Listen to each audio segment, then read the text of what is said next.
Hi, it's Crazy Monkey here again. Another blog update. Today we're going to be talking about immigration real quick. Now I've said in previous posts, I strongly support building a wall, obviously to lower illegal immigration so our wages go up. And I strongly support, the RAISE Act that would lower legal immigration by 50% so our wages would go up.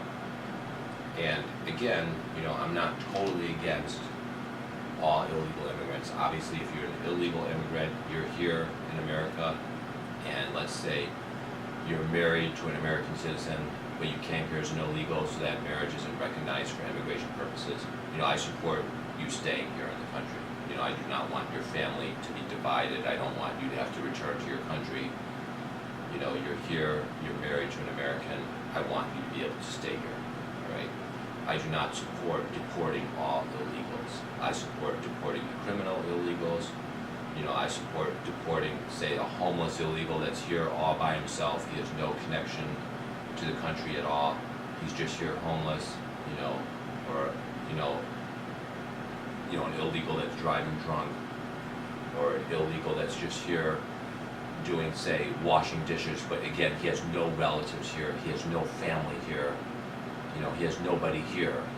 He just snuck across the border 6 months ago. Those are the people I think should be deported, whereas, the illegal that's been here 10, 20 years, the illegal that's been here, say, 10, 20 years, is married to an American, they should be allowed to stay, basically, So some should be allowed to stay, and then some should be deported. Obviously, the criminals, they definitely should be deported. The criminals definitely should be deported. And for the record, Trump has not done that at all. He has not done that at all. The amount of illegals he's deported is tiny small. It's tiny small. The criminals alone are like in the millions. It's like 1, 2, 3 million, depending how you count it. There's several million criminal illegals here. And he has deported very few people. Very, very few, virtually none. The amount of illegals that have come across and the amount of new immigrants that have come across is way greater than the number that he's deported. Alright, so I'm going to show you some articles about Europe in just a second.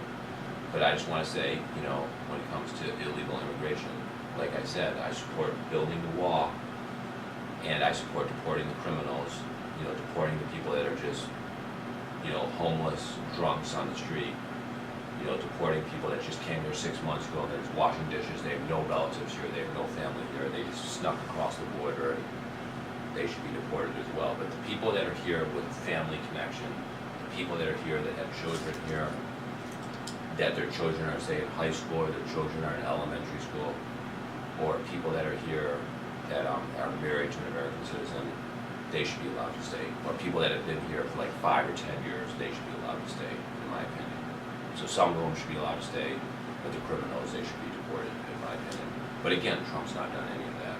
He's deported very, very few. The amount he's deported is tiny small. I think it's like several 100,000, like 100 or 200,000. It's a very small number. The criminals alone are like 2 or 3 million. So the amount he's deported is tiny, tiny small. It's like a tenth of the criminals. He's deported like 1/10 of the criminals. So it's terrible. It's absolutely terrible.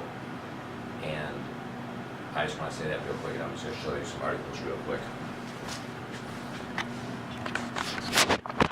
Now both of these articles are in Europe, but it's still relevant. Here's an article from France. I'll just show you the link real quick.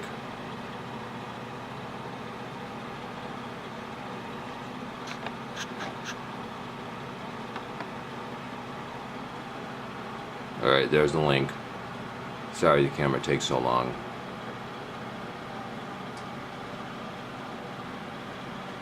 Alright, so here's an article about France, how they're going to bring in 3,000 more migrants directly from Africa under a new migrant plan. And Sweden has been bringing in tons of migrants. You know what's happening in Sweden, folks? Here's an article right here. I'm going to show you what's happening in Sweden, and then I'm going to talk to you for just a minute before the camera battery goes dead again. Alright, so here's in Sweden. they're talking about raising the retirement age to pay for the mass immigration policy. This is why we cannot do mass immigration, folks. You want to lose your Social Security, you want to lose your Medicare, Medicaid, you want to lose your veteran benefits. Well, you're going to lose it all. You're going to lose it all with mass immigration, folks. With mass immigration, most of these people, they come and they get welfare, they get government programs, and they bankrupt the country, and then you lose your Social Security, you lose your Medicare, you lose your Medicaid, or you lose your veteran benefits. You want to lose all your Social Security check? You want your Social Security check to be go, bye. You want to lose your Social Security check? Then just support mass immigration and you will lose your Social Security check. This is a great article. I strongly support all of you to read this article. It's a great article. It basically talks about how Sweden has brought in so many mass immigrants that now they're talking about raising the Social Security age, basically the retirement age. Here it is. Looking at those that start working at 30, there should be opportunities to work longer than 65. It basically meaning you work till you die, basically.